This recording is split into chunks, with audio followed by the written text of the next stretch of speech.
नमस्कार। CTT EVS की इस फाइनल तैयारी में सबका स्वागत है। देखिए, ये सेशन उन सभी एस्पिरेंट्स के लिए हैं जिनका एग्जाम बस आने ही वाला है और जो आखिरी लम्हों में ईवीएस का जो कोर आइडिया है उसे पकड़ना चाहते हैं। तो चलिए शुरू करते हैं। ये सवाल तो इस वक्त सबके मन में होगा, है ना, कि भाई इतना बड़ा सिलेबस और टाइम इतना कम, प्रेशर तो फील होता ही है, बिल्कुल होता है। पर क्या हो अगर हम तैयारी का तरीका ही थोड़ा बदल दें? बिल्कुल। तो आज हम यहां रट्टा मारने के लिए नहीं बैठे। आज का मकसद है उस माइंडसेट को समझना, उस सोच को पकड़ना जिससे एग्जामिनर सवाल बनाता है। और यकीन मानिए, अगर वो सोच पकड़ में आ गई ना, तो फिर हर सवाल आसान लगेगा। तो चलिए सबसे पहले यही समझते हैं कि सीटेट एग्जाम में ईवीएस को आखिर देखा कैसे जाता है, क्योंकि ये हमारी आम सोच से काफी अलग हो सकता है। यहां पर ना एक बहुत बड़ा फर्क है। हम क्या सोचते हैं कि ईवीएस मतलब पहाड़, नदी, जानवरों के नाम रट लो, हो गया। पर एग्जामिनर के लिए ईवीएस ये नहीं है। उनके लिए ईवीएस का मतलब है बच्चों को उनकी असली दुनिया से जोड़ना, उन्हें हर तरह की डाइवर्सिटी मतलब विविधता का सम्मान करना सिखाना। और बस यही सोच का जो फर्क है ना, इसे समझना सबसे ज्यादा जरूरी है।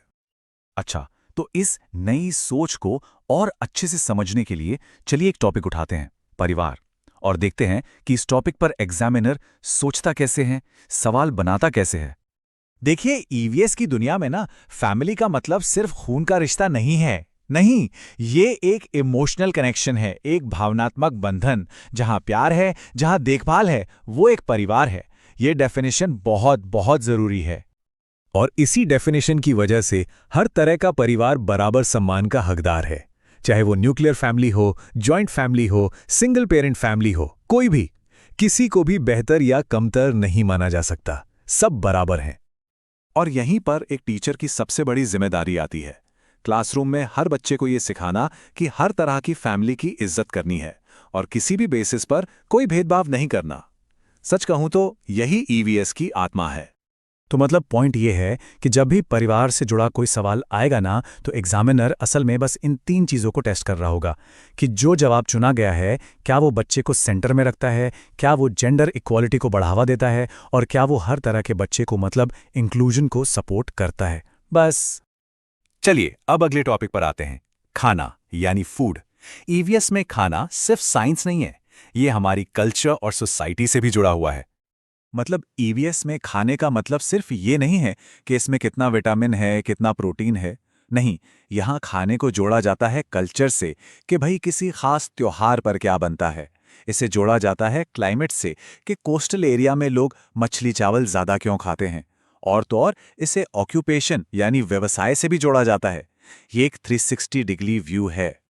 हाँ, ये तो है कि बैलेंस डाइट की जो किताबी परिभाषा है वो भी पता होनी चाहिए कि भाई बॉडी को ठीक से काम करने के लिए कार्बोहाइड्रेट, प्रोटीन, फैट, विटामिन, इन सब का एक सही मिक्सचर चाहिए। ये तो बेसिक कॉन्सेप्ट है। और अब एक बहुत ही जबरदस्त एग्जाम्पल देखते हैं जो ईवीएस की इस बड़ी सोच को दिखाता है। Mid day meal scheme. ये स्कीम सिर्फ बच्चों को दोपहर का खाना खिलाने के लिए नहीं है, बिल्कुल नहीं। इसके 3 बड़े मकसद हैं। पहला, स्कूलों में बच्चों का एनरोलमेंट बढ़े। दूसरा, बच्चों का न्यूट्रिशन लेवल सुधरे। और तीसरा, जो कि सबसे ज्यादा जरूरी है, सोशल इक्वालिटी को बढ़ावा देना। सोचिए, जब अलग अलग बैकग्राउंड के सारे बच्चे एक साथ बैठकर एक जैसा खाना खाते हैं, तो जात पात और अमीर गरीब का भेद अपने आप कम होने लगता है। तो हमने परिवार के बारे में बात की, खाने के बारे में बात की। अब इन दोनों टॉपिक से जो भी सीखा है उसे मिलाकर देखते हैं कि एक ईवीएस टीचर का असली रोल क्या होता है। देखिए, ये जो 4 पॉइंट्स हैं ना, यही पूरे ईवीएस सिलेबस का निचोड़ है, उसका सार है। टॉपिक कोई भी पढ़ाया जा रहा हो, ये 4 सिद्धांत हमेशा दिमाग में रखने हैं कि हर चीज बच्चे को ध्यान में रखकर हो, डाइवर्सिटी को सेलिब्रेट किया जाए, लड़का लड़की में कोई फर्क ना हो और हर बच्चे को क्लास में अपनापन महसूस हो। चलिए, तो अब हम आखिरी हिस्से की तरफ बढ़ रहे हैं। अभी तक हमने एग्जामिनर की सोच को काफी हद तक समझ लिया है, तो अब वक्त है इसी समझ के साथ एग्जाम के लिए मेंटली तैयार होने का। तो जाते जाते एक सवाल, एक फूड फॉर थॉट। क्या अपने आसपास कोई ऐसी एकदम साधारण सी चीज सोची जा सकती है, मान लीजिए एक पानी की बोतल या एक पत्ता, जिसे इस्तेमाल करके ईवीएस का एक पूरा लेसन पढ़ाया जा सके, जिसमें साइंस भी हो, सोसाइटी भी हो, एनवायरनमेंट भी हो, सब कुछ।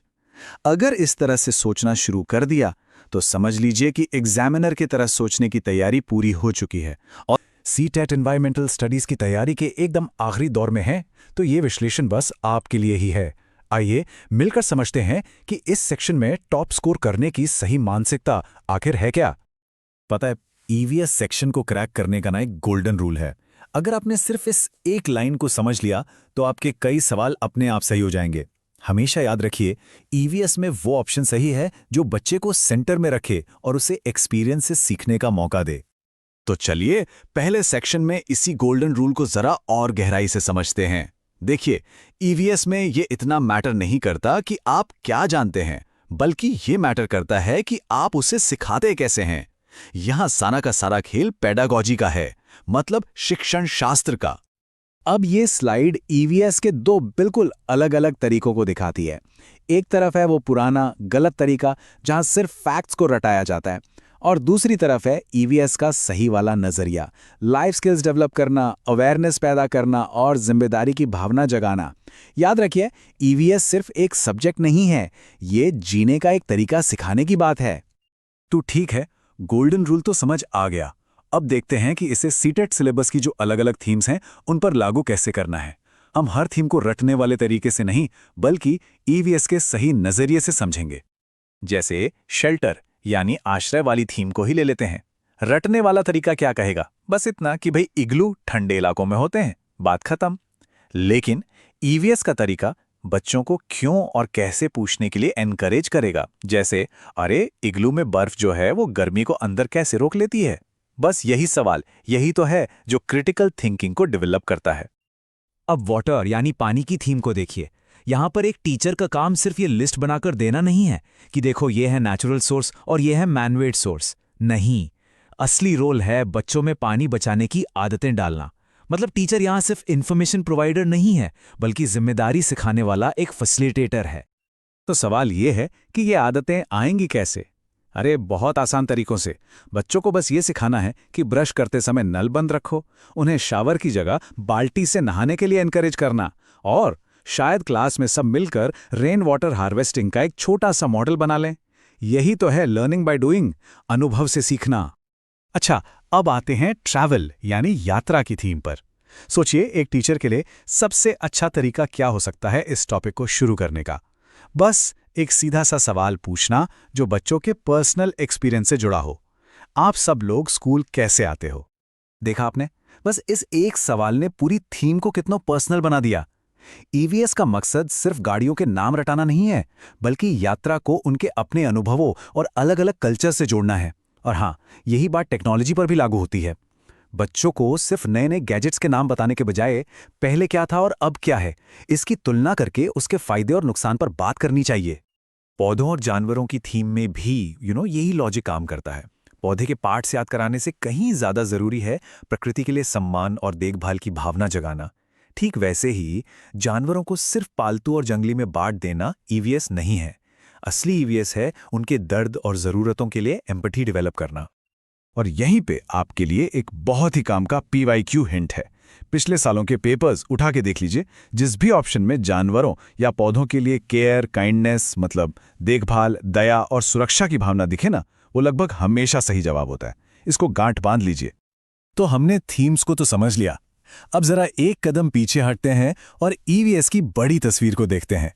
आखिर इस सब्जेक्ट के पीछे की फिलॉसफी क्या है, ये समझना बहुत बहुत जरूरी है। सबसे पहली और सबसे जरूरी बात, ईवीएस कोई अकेला अकेला सब्जेक्ट नहीं है, ये एक इंटीग्रेटेड सब्जेक्ट है। मतलब इसमें साइंस भी है, सोशल साइंस भी है और लाइफ स्किल्स भी हैं, तीनों का मिक्सचर। ये बच्चों को दुनिया को टुकड़ों में नहीं बल्कि एक होल की तरह देखने में मदद करता है। ईवीएस की जो आत्मा ना, वो बसती है सतत विकास यानी सस्टेनेबल डेवलपमेंट में। इसकी परिभाषा को बहुत ध्यान से समझिए, क्योंकि इसका आइडिया ईवीएस के हर सवाल में कहीं ना कहीं छिपा हो सकता है। आज की जरूरतें पूरी करो, लेकिन ऐसे कि आने वाली पीढ़ियों को अपनी जरूरतें पूरी करने में कोई दिक्कत ना हो। चलिए, अब आते हैं सबसे जरूरी सेक्शन पर, एग्जाम के सवालों को डीकोड कैसे करें। यहां हम कुछ ऐसी प्रैक्टिकल टिप्स पर बात करेंगे जो एग्जाम हॉल में सीधे आपके काम आएंगी। देखिए, जब भी असेसमेंट या मूल्यांकन से जुड़ा सवाल आए तो रटने वाले तरीकों को तो देखते ही गलत मान लीजिए। ईवीएस में सही मूल्यांकन का मतलब होता है कंटिन्यूअस एंड कॉम्प्रहेंसिव इवैल्यूएशन, यानी बच्चों को लगातार ऑब्जर्व करना, उनका पोर्टफोलियो देखना, उनसे बात करना, ना कि सिर्फ उनका टेस्ट लेना। और अब एमसीक्यू हल करने की सबसे जरूरी स्ट्रैटेजी। जिन ऑप्शंस में केवल, हमेशा, कभी नहीं जैसे एक्सट्रीम शब्द दिखें उनसे बचिए, वो ज्यादातर गलत होते हैं। और चुनना किसको है? हमेशा उन ऑप्शंस को चुनिए जो इंक्लूसिव हों, एक्सपीरियंशियल हों और जिनमें सीखने का तरीका मजेदार हो। बस यही ईवीएस की आत्मा है। तो इस पूरी बातचीत का, इस पूरे विश्लेषण का सार क्या है? वो एक लाइन जो आपको एग्जाम में याद रखनी ही रखनी है। याद रखिए, ईवीएस में फैक्ट्स यानी तथ्य सेकेंडरी हैं। वो जरूरी हैं लेकिन दूसरे नंबर पर। पहला और सबसे जरूरी फोकस हमेशा लाइफ स्किल्स, अवेयरनेस और जिम्मेदारी पर होता है। अगर आप इस एक सोच के साथ पेपर देंगे तो यकीन मानिए आप ईवीएस पेडागोजी के हर सवाल को सही मानसिकता से हल कर पाएंगे। आपकी परीक्षा के लिए ढेर सारी शुभकामनाएं।